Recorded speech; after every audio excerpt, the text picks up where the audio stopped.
November 3rd, 1943. Bougainville, Numa Trail, 5:42 a.m. Dawn didn't rise here. It leaked. A thin gray light bled through the jungle canopy, dripping down the twisted vines and thick banyan limbs like cold smoke. The air tasted of wet earth, cordite, and something metallic. Fear, maybe. The kind of fear that sticks to the back of your tongue. And then, the shot came. A single sharp crack, clean, disciplined, almost polite. Somewhere in the towering banyan trees above the American line, a Japanese sniper had fired once and disappeared again, swallowed by the jungle. A helmet clattered against a log, a Marine went limp, and silence followed.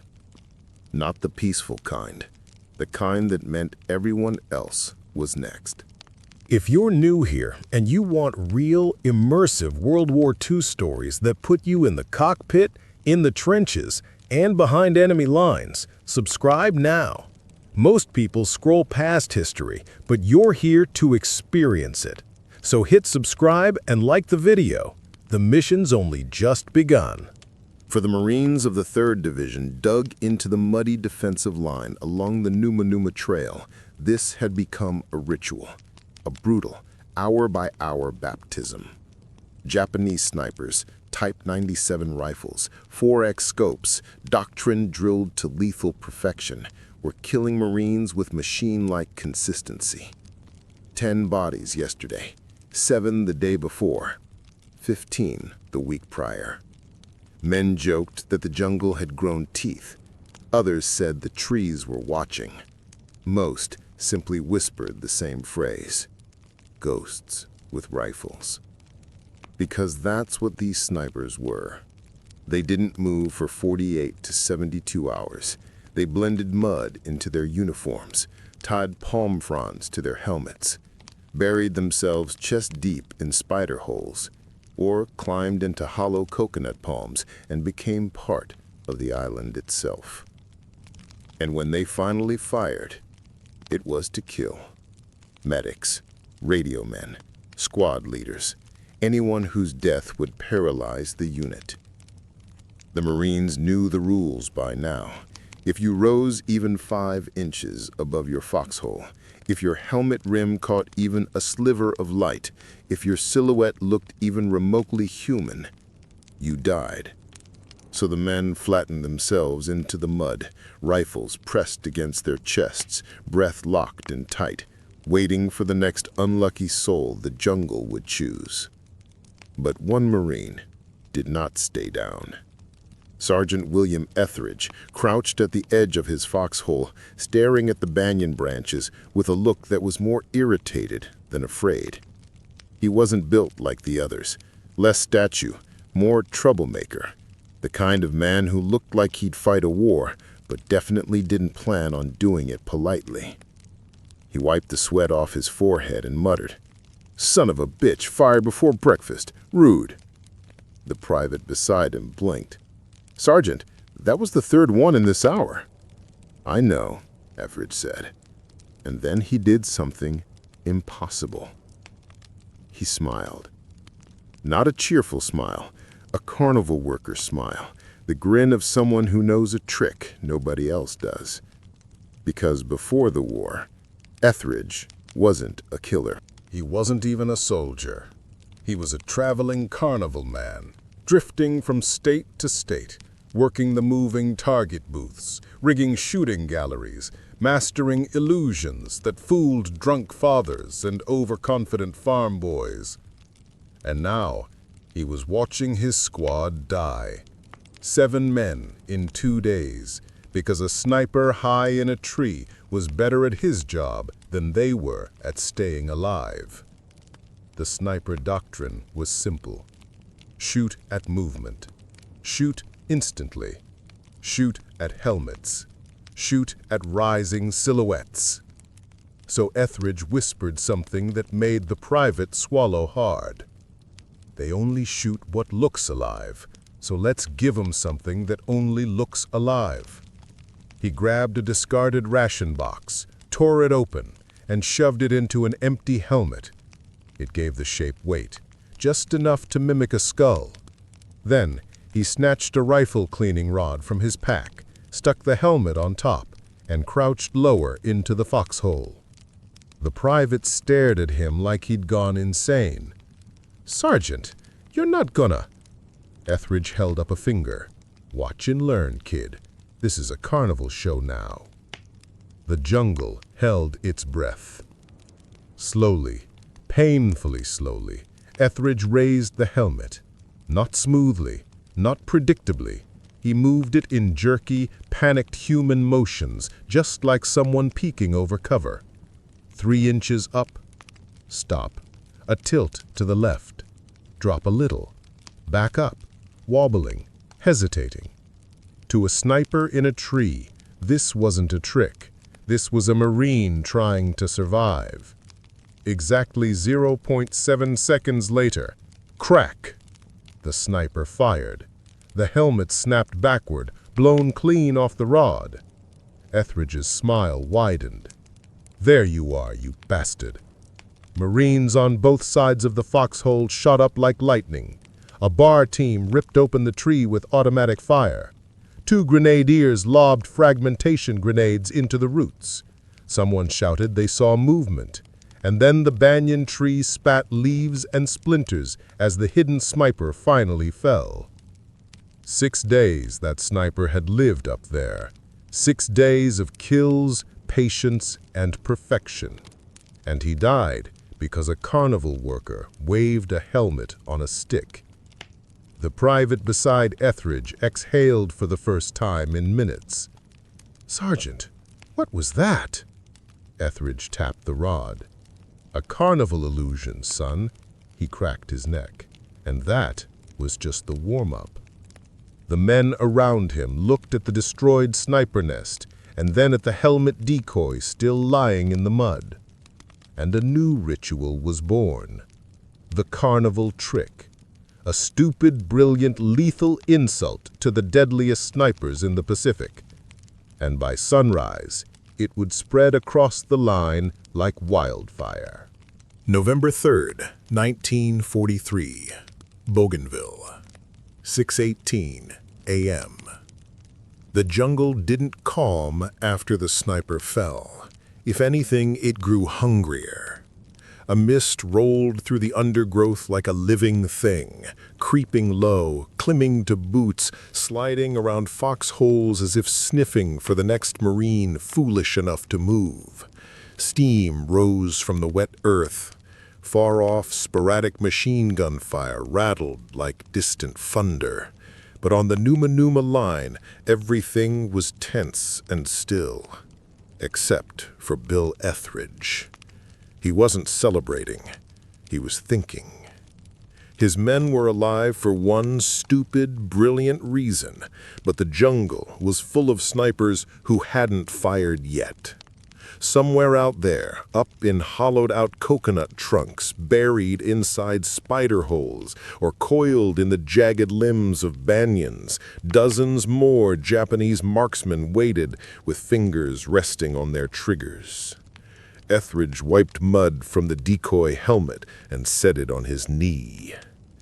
"You boys realize what this means, right?" Private Lewinsky blinked. "That you're insane, Sarge?" The other Marines chuckled weakly, relieved, shaken, still half expecting another rifle crack from above. But Ethridge just smirked and tapped the side of the helmet.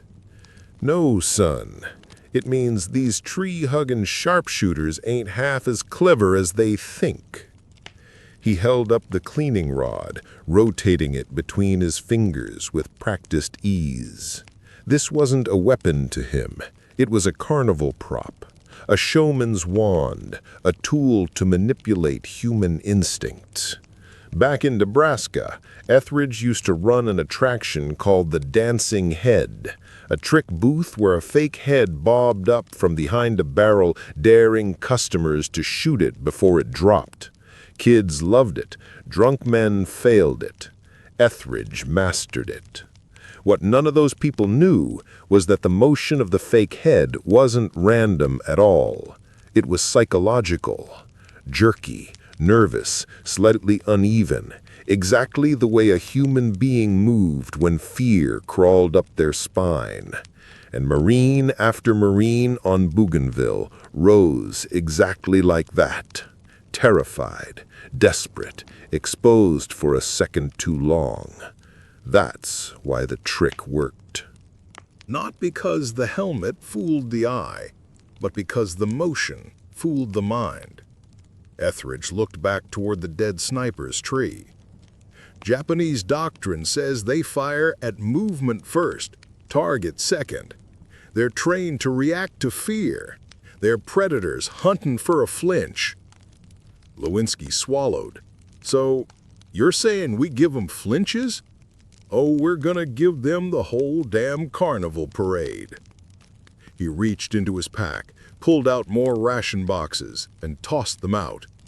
Stuff your lids, boys. We're making ghosts. The Marines stared at him. He wasn't joking. Corporal Mendez spoke first. Sarge, you seriously want us waving helmets around? We'll draw fire. Ethridge jabbed a finger upward. That man up there, he pointed at the collapsed banyan, shot an empty helmet. He shot a box with a metal bowl on top. He did it because the shape and the movement were right. He leaned closer, lowering his voice. Because he couldn't resist the kill. The squad said nothing. There was something unnerving in Ethridge's tone. Not madness, not bravado, just a strange carnival-born confidence. He understood human reflexes, the same way a magician understands where people look when their attention is stolen. And snipers were just people with rifles and predictable instincts. Mendez finally exhaled. All right, Sergeant, show us. Ethridge nodded toward the next foxhole over, empty now, except for a blood-soaked bandage roll and an abandoned rifle. That's where we try it. Lewinsky's eyes widened. You're not making me do it. Relax, Ethridge said. We're learning the rhythm first. He crouched behind a fallen log, cleaned the mud off his improvised decoy, and lifted it again in that same uncanny dance. Up, tilt, pause, dip, rise, jerk sideways. Human enough to fool the man watching through a scope. Human enough to trigger a conditioned response. Human enough to provoke a fatal mistake. See that? Ethridge said softly. That's fear. And every sniper on this island knows fear better than they know their mothers. Before anyone could reply, crack! A rifle shot sliced through the mist. A chunk of bark exploded inches from Ethridge's face. Lewinsky ducked. Jesus, Sarge! But Ethridge wasn't ducking. He was smiling. The shot hadn't come from the banyan tree. It came from deeper in the jungle, high, angled, maybe 50 yards left. He pointed. That's number 2. Mendez's voice trembled. How in God's name did you know where? Because he hesitated, and hesitation ain't fatal to the helmet, just to the man. He waved his arm. BAR team, up, there! A burst of fire ripped into the treetop. Another grenade arced through the branches. A body dropped from the limbs like a wet sack onto the jungle floor. The Marines stared. Ethridge tapped his helmet twice, as if saluting. Welcome to the carnival, boys. He handed Lewinsky another ration box. Get to stuffing. We're not done. Above them, the jungle held dozens more ghosts, and Ethridge planned to drag every single one of them into the light. November 3rd, 1943, Bowenville, 7:02 a.m. The second sniper hit the dirt with a sickening thud, and the jungle went quiet again. Not peaceful, Never peaceful here. The quiet felt watchful, like a lid pressed firmly over a boiling pot. Every man on that line knew the truth. Where there were 2 Japanese snipers, there were always more. The squad crouched low in the foxholes, gripping their rifles, eyes scanning the treetops for the next invisible executioner. But Bill Ethridge, he just kept right on working. He knelt in the mud, rummaging through a pile of ration boxes, like a man preparing props for his next show. He inspected each one, tossed some aside, kept others, tapping their cardboard edges with a familiar carnival rhythm. Lewinsky watched him, bewildered. "Sarge, what are you even looking for?" Ethridge shoved a box into the inside of another helmet. Balance. Weight. See, if the head's too light, it floats. Too heavy, it droops. A real terrified Marine's got panic posture. Neck stiff, shoulders tight. Just a little wobble in the spine. He paused and looked up at Lewinsky with raised eyebrows. "You ever seen a man stand up calm while a sniper's hunting him?" Lewinsky shook his head slowly. "Exactly." The Marines quietly assembled around him, as if attending some unholy workshop. Sweat ran down their necks. Mosquitoes buzzed around open wounds. The thick, humid air smelled of wet soil, blood, and gunpowder. But Ethridge didn't rush. He was building something. A system. A ritual. Mendez pointed at the pile of helmets. "Sergeant, you're making more of those things." "Yep," Ethridge said. "We're gonna make a whole family." "A family?" Ethridge stood, holding up the cleaning rod like a staff. "Ladies and gentlemen, welcome to the Dancing Heads of Bowenville. Next show starts in 5 minutes." The squad looked at each other. Some snickered. Most just swallowed hard. Because it was dawning on everyone. This wasn't a joke anymore. It was a tactic. A new one. A weird one. But one that worked. And on Bowenville, anything that kept you alive for 1 more hour was gospel. Ethridge distributed helmets and rods. "Start practicing. Keep the motions uneven. Fear isn't smooth. Slow rise, tiny wobbles, then snap back, like this." He demonstrated again. Up 3 inches, pause. Tilt left, dip. Rise another inch, jerk right. To anyone else, it looked ridiculous. To a sniper watching through a scope, it looked like a Marine losing the courage to peek. Lewinsky tried it and nearly dropped the helmet. "Feels stupid, Sarge." "It's supposed to. That's what makes it work." The men, battered, exhausted, terrified, began awkwardly mimicking his movements. At first, it was clumsy, laughable. But then something happened. The laughter faded. The motions became real. Their hands shook for genuine reasons. Hunger, terror, adrenaline, all blending into the exact human fear signature Ethridge was trying to recreate. And then, crack. Another shot. A helmet exploded in a spray of dirt and cardboard. The squad froze. Ethridge didn't. "Tree line, 40 yards, 2 o'clock. Mendez lifted his BAR and fired a deafening burst. Others followed. Grenades sailed. Branches rained down. A body tumbled from a rotted coconut palm. That made 3. 3 snipers dead in an hour. The Marines stared at Ethridge as if seeing him for the first time. Lewinsky whispered, "Sergeant, how the hell do you know where they are?" Ethridge rested the staff against his shoulder. "Simple," he said. "A real Marine doesn't move like my head does, but a scared one does. Snipers don't shoot at helmets. Snipers shoot at fear." He tapped the decoy helmet. "And I just happen to know how fear moves."